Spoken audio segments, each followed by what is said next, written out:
Customers worried about pipes bursting in their homes. 13 News reporter Delaney Wells spoke with a local technician and has tips on how to prevent a possible flood.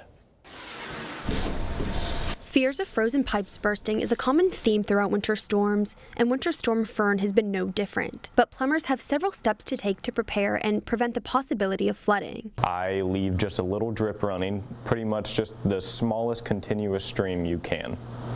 And that flowing water will make it harder to freeze rather than standing still water. Another tip, he says, is to keep the cabinets under your sink open to allow the temperature of the room to keep your pipes warm, and even keep a heater close by to ensure they will not freeze. We use propane or kerosene heaters and set them about 10 feet away from the pipes or the parts of the pipes that you think are frozen, which would most likely be in the ceiling if you don't have good insulation, or in the walls. Although it might be pricey for your electric bill, Hutchinson says to also invest in a heat wrap to put around your pipes to prevent the possibility of freezing. Put on heat wrap, which is just a wire that wraps around the plumbing pipes, and whenever the temperatures are getting to the freezing levels, you can plug that wire in and heat up the water lines to hopefully prevent it from busting. Once the water in the pipes freezes, it expands, which causes them to burst. Hutchinson says if this happens, it's time to call in some help.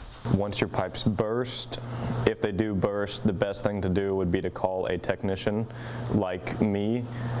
Or if you're in the area, you can call the city. They can come turn your water off, and then once they turn your water off, you want to call someone like me and have them come out and repair your line. He says depending on the severity of the burst, it can take 15 minutes or up to an hour to get fixed. In Cerrito, Delaney Wells, 13 News.